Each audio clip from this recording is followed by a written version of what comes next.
Ćao, dobrodošli na kanal Kristalna kuhinja i moj novi video. Danas s vama delim recept za premekane i preukusne kiflice koje se za čas pripremaju. A evo šta mi je potrebno.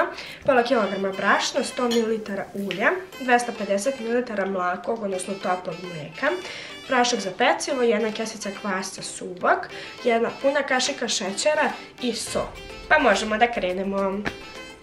Za početak potrebno je da pripremimo kvasac. Dodajem jednu kesicu. Tu ću dodati i šećer. Dodajem mlijeko. Nije potrebna cijela količina, čisto malo da možemo da promešamo. I sada ću ovo da ostavim da kvasac lijepo nadođe. Potrebno je nekih 5 do 10 minuta. Zatim, kada mi je kvasac nadošao, mlijeko mora da vam bude mlako, znači ne sme ni hladno, ani previše toplo. Dodat ću otprilike pola količine brašna. Tu ću dodati prašak za pecivo.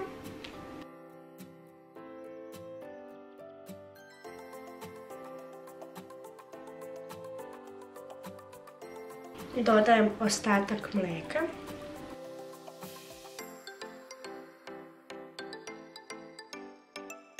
Dodajem 100 ml ulja.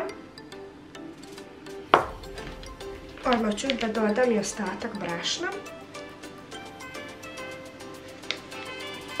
I dodat ću malo soli.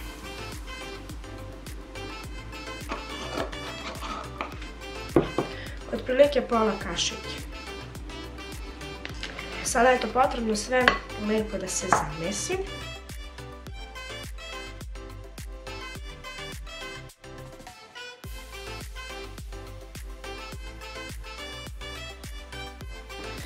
Evo kako testo treba da izgleda kada sam ga lijepo zamesila. Treba se da stavim u posudu i da ostavim pola sata na toplom mjestu, prekriveno sa folijom ili kesom, pa posle ćemo da pravimo kiflice.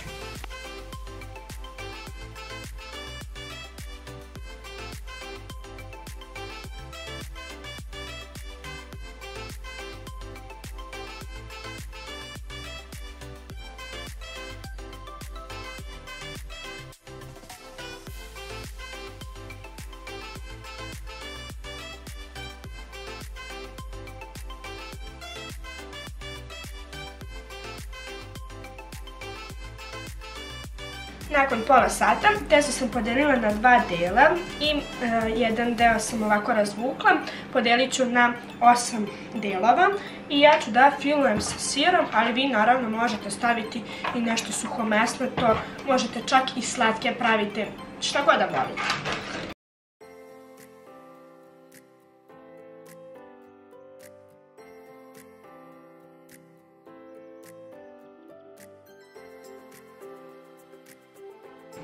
Sada je potrebno kiflice jednostavno da lijepo zavijem. Možete na ovaj način. Obavezno ovaj deo, odnosno kraj držite i neko ga malo rastegnite. I evo kako kiflica izgleda. Sada ću tako da uradim i ostale i odmah stavljam na flet, a možete jednostavno samo ovako da urolate. Kako vam lakše i lepše.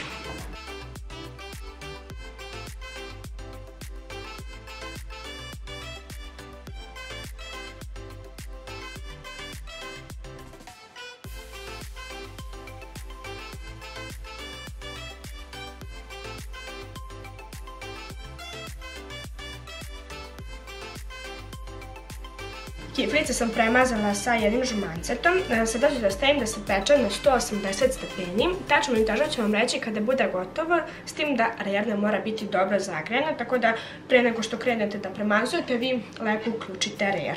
I evo kako kiflice izgledaju, pekla sam 20 minuta na 180 stepeni. Zavisi vam naravno od rejerne, ovako kad porumene, naravno izvadit ćete. Možete da pogledate koliko su one samo mekane i verujte mi na reč da su i preukusne. Možete filovati, samo staviti neki slatki krem ili džem, šta god, pola da napravite, na isti način se pravi i od istog testa, ne morate smanjivati so niti šećer, povećavati. Tako da nadam se da vam se sviđa ovaj video recept, ako jeste, obavezno mi ostavite jedan like, a vi mi u komentarima pišite na koji način vi pripremate kiflice. Također nam se pridružite i na Facebooku i Instagramu gdje zajedno svi delimo recepte i šta smo spremali tokom dana. Ja vas do sljedećeg videa mnogo pozdravljam i nadam se da se družimo ponovo. Ćao!